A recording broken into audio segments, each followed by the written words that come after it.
My dear students, আশা করি তোমরা সকলে ভালো আছো। আজকে আমরা আলোচনা করব এসসিআর অ্যান্ড ট্র্যাক চ্যাপ্টারের আলোচ্য বিষয় হলো track action and characteristics. Track মানে হলো ট্রায়োড এসসি। ট্রায়োডের নাম হয়তো তোমরা আগেই শুনেছো, এসসি এর নামও আগে শুনেছো। এই দুইটা নামকে একত্রিত করে সংক্ষেপে বলা হয় ট্রায়াক, ট্রায়োড এসসি। তাহলে আলোচনা শুরু করা যাক। আমাদের আজকে আলোচ্য বিষয় ট্র্যাক অ্যাকশন অ্যান্ড ক্যারেক্টারিস্টিক্স। দেখা যাক, আমরা আগে পড়েছি আজকের লেকচারের আগ পর্যন্ত আমরা পড়েছি শুধু এসসিআর মানে হলো সিলিকন কন্ট্রোল রেকটিফায়ার। কিন্তু এর কিছু সীমাবদ্ধতা ছিল। সবচেয়ে বড় সীমাবদ্ধতা হলো এটি শুধু একদিকে কারেন্ট প্রবাহিত করতে পারে, সেমিকন্ডাক্টর ডায়োডের মতো। তাই এটি শুধু ডিসি পাওয়ার বা এসি ফরওয়ার্ড বায়াস অর্ধচক্র নিয়ন্ত্রণ করতে পারে, নেগেটিভ অর্ধচক্র নিয়ন্ত্রণ করতে পারে না। কিন্তু এসির ধনাত্মক ও ঋণাত্মক উভয় অর্ধচক্র নিয়ন্ত্রণ করার প্রায় প্রয়োজন হয়। এই কারণে ট্র্যাক নামে নতুন একটি সেমিকন্ডাক্টর ডিভাইস তৈরি করা হয়েছে। ট্র্যাক হলো 3 টার্মিনাল বিশিষ্ট এমন একটি সেমিকন্ডাক্টর সুইচিং ডিভাইস যা লোডের এসি কারেন্টকে নিয়ন্ত্রণ করতে পারে। ট্র্যাক হলো ট্রায়োড এসি সুইচের সংক্ষিপ্ত রূপ। ট্রাই বলতে বোঝায় ডিভাইসের 3টি টার্মিনাল আছে। এসি দ্বারা বোঝায় এসি কারেন্টকে কন্ট্রোল করতে পারে বা উভয় দিকে কারেন্টকে কন্ডাক্ট করতে পারে।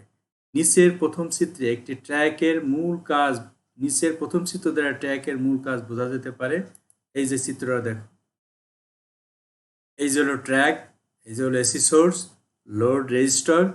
ঠিক আছে, দেখো কারেন্টটা পাস হলো, কোনটা পাস হবে বলো তো? 0 থেকে θ1 এই ফেজের কোনো কারেন্ট পাস হবে না। প্রথম অর্ধচক্রে পাস হবে θ1 থেকে 180 ডিগ্রি। দ্বিতীয় অর্ধচক্রে পাস হবে এই যে শেডেড লাইন যেটুক সেটুক 180 ডিগ্রি প্লাস θ1 থেকে 360 ডিগ্রি পর্যন্ত। এইভাবে আমরা কারেন্টকে কন্ট্রোল করতে পারি। তাহলে আবার দেখা যাক, ট্র্যাকের কন্ট্রোল সার্কিট এমনভাবে সমন্বয় করা যেতে পারে যাতে শুধু লোডের এসি সাপ্লাইয়ের ধনাত্মক ও ঋণাত্মক অর্ধচক্রের নির্দিষ্ট অংশ অতিক্রম করতে পারে। নির্দিষ্ট আমরা যেটা চাই, যদি চাই যে প্রথম অর্ধচক্র বাদ, পুরোটাই বাদ। দ্বিতীয় অর্ধচক্রে অর্ধেক যাবে, তার অর্ধেক যাবে। যেমন নিচের চিত্রে দেখানো হয়েছে, ট্র্যাক সাপ্লাইয়ের ধনাত্মক অর্ধচক্রে থেকে 180 ডিগ্রি পর্যন্ত কারেন্ট অতিক্রম করতে পারে, অর্থাৎ শ্যাডেগ অংশ অতিক্রম করতে পারে। ঋণাত্মক অর্ধচক্রের 180 ডিগ্রি প্লাস θ1 থেকে 360 ডিগ্রির মধ্যে অতিক্রম করতে পারে, অর্থাৎ ঋণাত্মক অর্ধচক্রের ও শ্যাডেগ অংশ অতিক্রম করতে পারে। এইভাবে লোডের মধ্য দিয়ে অতিক্রান্ত এসি পাওয়ারকে নিয়ন্ত্রণ করা যায়। যেহেতু ট্র্যাক এসি সাপ্লাইয়ের ধনাত্মক ঋণাত্মক উভয় অর্ধচক্রের প্রবাহকে নিয়ন্ত্রণ করতে পারে, তাই একে বাই ডিরেকশনাল সেমিকন্ডাক্টর ডায়োড সুইচও বলা হয়। ট্র্যাকের কোনো রেকটিফিকেশন কাজ করতে পারে না, তাই এর নামের সাথে এসসিআর এর মতো কোনো রেকটিফায়ার শব্দ নাই। যেমন আগে এসসিআর হলো সিলিকন কন্ট্রোল রেকটিফায়ার, ইউনি ডিরেকশনাল, কিন্তু এর দুইটাই পাস করতে পারে, এই কারণে রেকটিফায়ার শব্দ আর নাই। এখন আমরা দেখব ট্র্যাকের গঠন।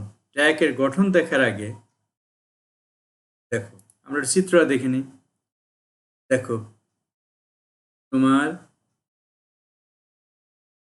এটাকে বলে MT2, main terminal 2, main terminal 1, gate NN, PN, PN। ঠিক আছে, NPN এইভাবে বলে, PN PN বলে। দেখো, তাহলে এটা হলো, আমরা যদি একে ইকুইভ্যালেন্ট হিসেবে চিন্তা করি, তাহলে একটা ট্র্যাক দুটো এসসিআর দ্বারা গঠিত। এই যে এসসিআর, ঠিক আছে, anode cathode gate, anode cathode gate, anode cathode gate. ঠিক আছে, তাহলে দেখো, এটাকে বলে M2 টার্মিনাল, মেইন টার্মিনাল 2, এটাকে বলে MT1 টার্মিনাল, মেইন টার্মিনাল 1। আর এই দুই গেট একত্রে আরেকটা গেট। এর হলো অ্যানোড, এর হলো ক্যাথোড, এটা হলো MT2। এর হলো ক্যাথোড, এর হলো অ্যানোড, এটা হলো MT1। আর গেট গেট কমন করে দিয়ে এটার নাম হলো গেট। এইটারই আবার সিম্বল, এটা সংক্ষিপ্ত আকারে গেট আছে। এটা তোমার MT1, এটা MT2।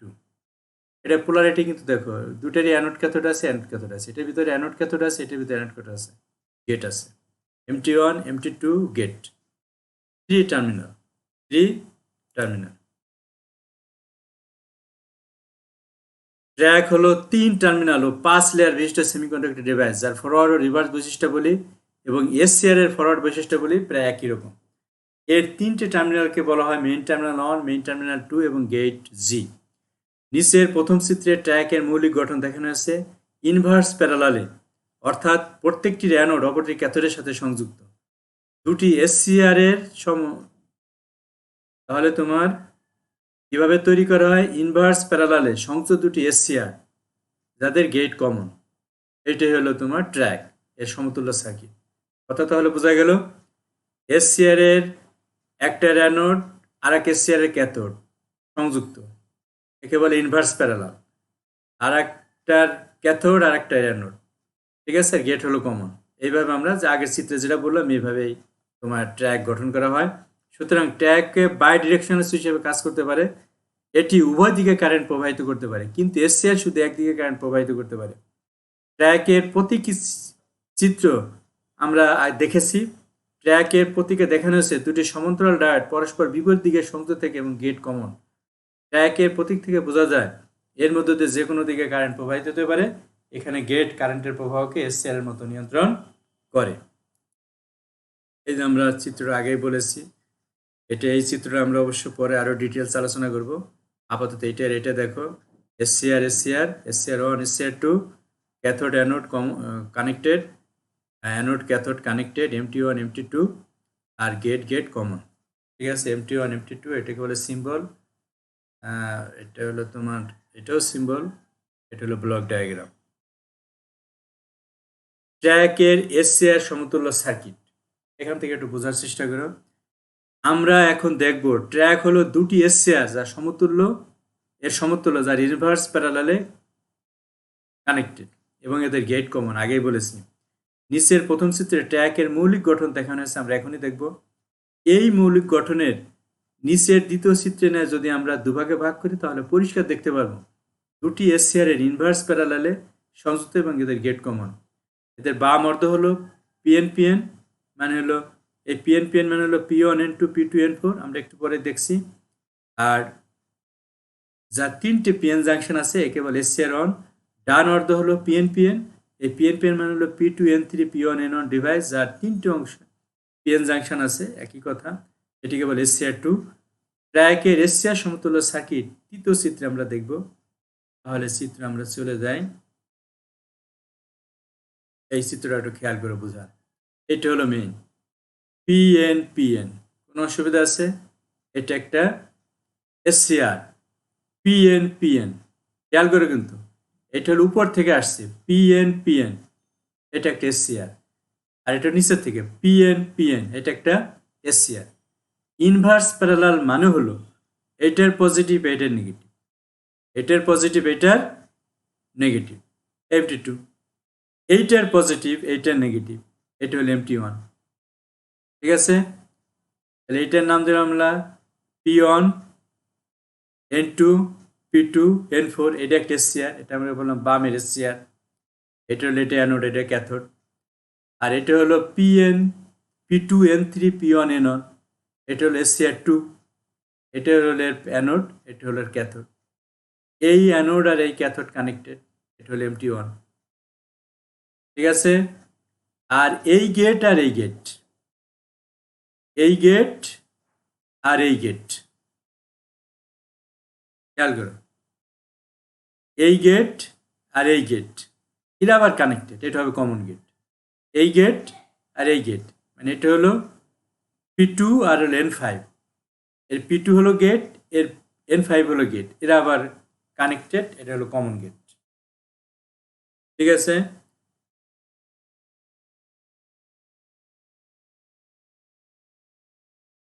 এবার তাহলে দেখো, আমরা ধরি মেইন টার্মিনাল MT2 ধনাত্মক, এটা কিন্তু দুইটাই হতে পারে, ধনাত্মক হতে পারে, আমরা MT2 তে ধনাত্মক প্রয়োগ করলাম। আবার বলি, ধরি মেইন টার্মিনাল MT2 ধনাত্মক এবং মেইন টার্মিনাল MT1 ঋণাত্মক। মোট কথা আমরা এমন ভোল্টেজ প্রয়োগ করলাম, এটা হলো পজিটিভ, এটা হলো নেগেটিভ।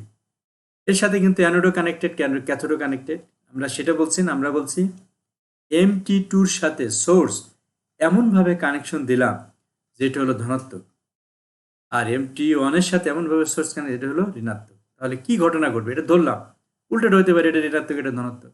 আমরা ধনাত্মক ধরে দেখি, এটা ধনাত্মক এটা ঋণাত্মক, তাহলে কি ঘটনা ঘটতে পারে? এখন যদি গেটে সঠিক কারেন্ট প্রবাহিত করানো হয়, আমরা জানি SCR এর গেটে যদি পর্যাপ্ত কারেন্ট প্রয়োগ করা না হয় তাহলে SCR অনই হবে না, ঠিক আছে? এবং এটা অবশ্যই হোল্ডিং কারেন্টের চেয়ে বেশি হতে হবে। তাহলে ট্র্যাকের, দেখো আমরা যদি এটা পজিটিভ এটা নেগেটিভ এবং গেটে আমরা সঠিক কারেন্ট প্রবাহিত করলাম যাতে SCR অন হয়, তাহলে ট্র্যাকের বাম অর্ধেক এটা তো পজিটিভ, বাম অর্ধের মধ্যে দিয়ে কারেন্ট প্রবাহিত হবে, ঠিক আছে? ডান অর্ধের মধ্যে দিয়ে কিন্তু কোনো কারেন্ট প্রবাহিত হবে না, কারণ পজিটিভের সাথে পজিটিভ, এটা ফরওয়ার্ড হলো, কারেন্ট পাস হবে। পজিটিভ নেগেটিভ, এটা রিভার্স হলে এর ভিতরে কোনো কারেন্ট যাবে না, কারণ তো পুরোটা হলো তোমার ট্র্যাক, কিন্তু বাস্তবে তো এটা SCR1 এটা SCR2, ঠিক আছে? SCR পজিটিভ অ্যানোডের সাথে পজিটিভ দিলেই কেবল কারেন্ট যাবে, উল্টো হইলে হবে না। তাহলে এইটার ভিতর দিয়ে কারেন্ট প্রবাহিত হবে, ঠিক আছে? এইটার ভিতর দিয়ে কোনো কারেন্ট প্রবাহিত হবে না, এটার ভিতরে কারেন্ট প্রবাহিত, এটার ভিতরে কারেন্ট প্রবাহিত হবে না। তৃতীয় চিত্রের ক্ষেত্রে বলা যায় SCR অন হবে, SCR2 অফ হবে। আমরা ধরি মেইন টার্মিনাল FT2 ঋণাত্মক এবং মেইন টার্মিনাল MT1 ধনাত্মক, এইটা ঋণাত্মক এটা ধনাত্মক, তাহলে এটা ফরওয়ার্ড বায়াস হবে, এর ভিতরে এবং আমরা গেট কারেন্টে সঠিক কারেন্ট প্রবাহিত করলাম, তাহলে তোমার SCR2 এর মধ্যে দিয়ে কারেন্ট প্রবাহিত হবে, এটা অন হবে, SCR1 এর মধ্যে দিয়ে কোনো কারেন্ট প্রবাহিত হবে, এটা অফ হবে। পরিশেষে আমরা বলতে পারি গেট কারেন্টের মান হোল্ডিং কারেন্টের চেয়ে বেশি হলে ট্র্যাকের মধ্যে দিয়ে পজিটিভ অর্ধচক্র যেতে পারবে, নেগেটিভ অর্ধচক্র যেতে পারবে, ঠিক আছে? তাহলে আর রেকটিফিকেশন করতে পারলো না, শুধু কন্ট্রোল করতে পারবে, শুধু কন্ট্রোল করতে পারবে, কিন্তু নট রেকটিফিকেশন। ট্র্যাক অপারেশন,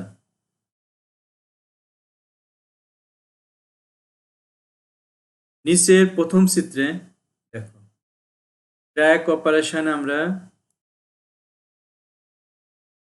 এই চিত্রটা দেখি। এটা হলো সোর্স, এটা হলো লোড রেজিস্ট্যান্স, এটা হলো ট্র্যাক, মানে দুইটা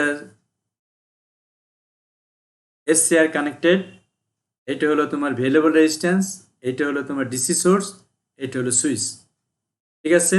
তাহলে আমরা এখন পড়ব ট্র্যাকের অ্যাকশন, ট্র্যাক কোন মূলনীতিতে কাজ করে, ট্র্যাকের অপারেশন বা ট্র্যাক অ্যাকশন। নিচের প্রথম চিত্রে একটি ট্র্যাক সার্কিট দেখানো হয়েছে। যে এসি সাপ্লাইকে নিয়ন্ত্রণ করতে হবে তা একটি লোড রেজিস্টর RL এর মধ্য দিয়ে মেইন টার্মিনাল তার সাথে যুক্ত করা হয়েছে। মেইন টার্মিনাল মানে terminal MT1 MT2। Gate circuit তো তোমার একটা নির্দিষ্ট কারেন্ট লাগবেই, হোল্ডিং কারেন্টের চেয়ে বেশি, না হলে তো SCR অনই হবে না, ট্র্যাক অ্যাকশনই করতে পারবে না। এই কারণে আমরা গেট সার্কিটের সাথে আলাদাভাবে ব্যাটারি দিলাম, পরিবর্তনশীল রোধ R দিলাম এবং সুইচ S দিলাম, ঠিক আছে? এখন আমরা মনে করি সুইচ অন করলাম এবং পর্যাপ্ত গেট কারেন্ট দিলাম। ট্র্যাক অপারেশন তাহলে নিম্ন আলোচনা করা যায়। যদি সুইচ এজ ওপেন করা হয়, মানে তোমার সুইচ অন না, সুইচ ওপেন বা অফ, তাহলে গেট কারেন্ট পাবো না, ট্র্যাক কাট অফ থাকবে, ট্র্যাক অফ থাকবে। গেট কারেন্ট ছাড়াও ট্র্যাক অন হতে পারে যদি পাওয়ার সাপ্লাই ভোল্টেজ ট্র্যাকের ব্রেক ওভার ভোল্টেজের সমান হয়, কিন্তু এই ধরনের অপারেশন আমরা কখনো করি না, করলে ট্র্যাকটা নষ্ট হয়ে যেতে পারে।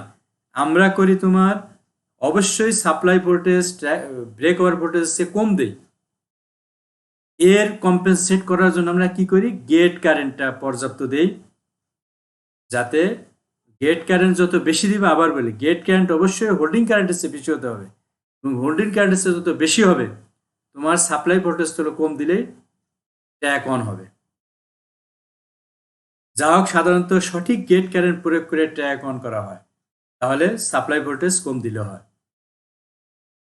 যখন, তাহলে মূল কথাটা কি দাঁড়ালো, এজ যদি ওপেন থাকে নর্মালি ট্র্যাক অফ থাকবে, ঠিক আছে? সুইচ ওপেন মানে কিন্তু সুইচ অফ, ওপেন মানে অফ, ক্লোজড মানে অন। সুইচ যদি ওপেন থাকে বা অফ থাকে তাহলে গেট কারেন্ট হবে না, ট্র্যাক নর্মালি কাট অফ থাকবে। এখন তুমি যদি পর্যাপ্ত ভোল্টেজ প্রয়োগ করো, সাপ্লাই ভোল্টেজ, এসি ভোল্টেজ, তাহলে অবশ্যই পর্যাপ্ত মানে হলো ব্রেকআউট ভোল্টেজের সমান বা তার চেয়ে বেশি, তাহলে অবশ্যই ট্র্যাক অন হবে। কিন্তু এটির ট্র্যাক নষ্ট হওয়ার সম্ভাবনা থাকে, এই কারণে আমরা এই পদ্ধতি অনুসরণ করি না। আমরা গেট কারেন্টের হোল্ডিং কারেন্টের একটু বেশি দিই, তাহলে সাপ্লাই এসি ভোল্টেজ কম দিলেও ট্র্যাক অন হবে। যখন সুইচ অন করা হয় অথবা ক্লোজ করা হয় তখন গেট কারেন্ট প্রবাহিত হয়। এসসিআর এর মতোই সঠিক গেট কারেন্ট প্রবাহিত করে, সঠিক গেট কারেন্ট মানে হোল্ডিং কারেন্টের চেয়ে বেশি, তাহলে ব্রেক ওভার ভোল্টেজ পরিবর্তন করা যায়, মানে কমিয়ে আনা যায়। অল্প কয়েক মিলিঅ্যাম্পিয়ার গেট কারেন্ট প্রবাহিত করেই ট্র্যাক অন করা যায় MT1 এর সাপেক্ষে MT2 ধনাত্মক বা ঋণাত্মক যাই হোক না কেন। MT2 ধনাত্মক, MT1 ঋণাত্মক, অথবা MT1 ধনাত্মক, MT2 ঋণাত্মক, একটা হলেই হলো, দুইভাবেই কারেন্ট প্রবাহিত হবে। যদি MT1 এর সাপেক্ষে MT2 ধনাত্মক হয় তাহলে ট্র্যাক অন হবে এবং প্রচলিত কারেন্টের প্রবাহের দিক হবে MT2 থেকে MT1 এর দিকে। MT1 এর সাপেক্ষে MT2 ঋণাত্মক হলে ট্র্যাক অন হবে, প্রচলিত কারেন্ট প্রবাহের দিক হবে MT1 থেকে MT2 এর দিকে। এই কারণে আমরা এসি কারেন্ট দিলে এসি কারেন্টই পাবো, পজিটিভ পাবো, নেগেটিভ পাবো। ঠিক আছে, MT1 পজিটিভে যদি পজিটিভ অন হয় তাহলে আমরা পজিটিভ অর্ধচক্র পাবো, উল্টাটা হলে নেগেটিভ অর্ধচক্র পাবে। ট্র্যাকের উপরের অপারেশন থেকে বোঝা যায় এটি এসি কন্ট্রাক্টর হিসেবে কাজ করে, যা লোডে এসি কারেন্টের সুইচ অন অফ করে থাকে। ট্র্যাকের বাড়তি সুবিধা হলো গেট কারেন্টের সঠিক সমন্বয় করে এসি সাপ্লাইয়ের ধনাত্মক ও ঋণাত্মক অর্ধচক্রের যে কোনো অংশকে লোডে প্রবাহিত করা যায়। এটাই হলো কন্ট্রোল।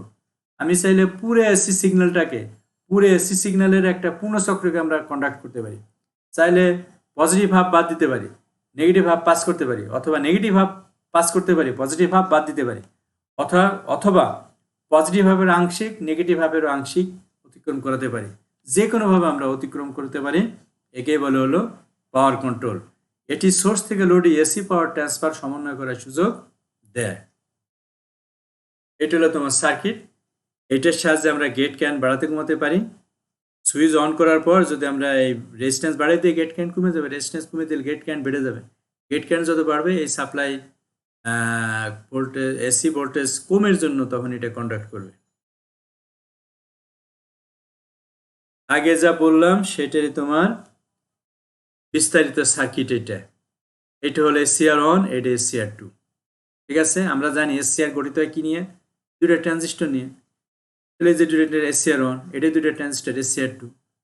ঠিক আছে, আগেরটারই বিস্তারিত চিত্র এটা, এটাও আগেরটারই বিস্তারিত চিত্র। এটা তোমার এসসিআর যখন পড়িয়েছিলাম তখন বুঝিয়েছিলাম, এখন না বুঝাইলেও হবে। এখন এই পয়েন্টটা বাদ গেছে। উপসংহার: সঠিক গেট কারেন্টের জন্য মেইন টার্মিনাল MT1 এবং MT2 এর পোলারিটি যাই হোক না কেন, এইটা পজিটিভ এটা নেগেটিভ, অথবা এটা নেগেটিভ এটা পজিটিভ, যাই হোক কোনো অসুবিধা নেই, ট্র্যাকের মধ্য দিয়ে কারেন্ট প্রবাহিত হবে। এর অ্যানোড ও ক্যাথোড নির্দিষ্ট না, দুটোই, উভয়টাই অ্যানোড, উভয়ই ক্যাথোড। MT1 ও অ্যানোড ক্যাথোড হিসেবে কাজ করতে পারে, MT2 ও অ্যানোড ক্যাথোড কাজ করতে পারে। এর প্রধান দুটি লেড MT1 এবং MT2 নামে পরিচিত।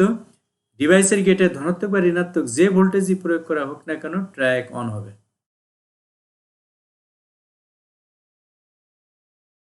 এসসিআর এর মতো ট্র্যাক একবার অন হলে গেট তার সমস্ত নিয়ন্ত্রণ হারায়। গেট কারেন্টের মান হোল্ডিং কারেন্টকে নামিয়ে আনলেই কেবল নামিয়ে আনলেই কেবল ট্র্যাক অফ করা সম্ভব, আর কোনোভাবে অফ করা যাবে না। অথবা তোমার এসি ভোল্টেজটাই অফ করে দিলা, যা ইনপুট দিলা সেটা অফ করে দিলা, দুইভাবে। ট্র্যাকের একটি অসুবিধা, এটি এসসিআর এর মতো অনেক বেশি কারেন্ট হ্যান্ডেল করতে পারে না। এর রেটিং হলো 40 অ্যাম্পিয়ার এবং 600 ভোল্ট, মানে এটা সর্বোচ্চ 40 অ্যাম্পিয়ার হ্যান্ডেল করতে পারে, সর্বোচ্চ 600 ভোল্ট হ্যান্ডেল করতে পারে। আশা করি তোমরা বুঝতে পেরেছো। এটা এই চ্যাপ্টার শেষ করতে আর একটা লেকচার লাগবে।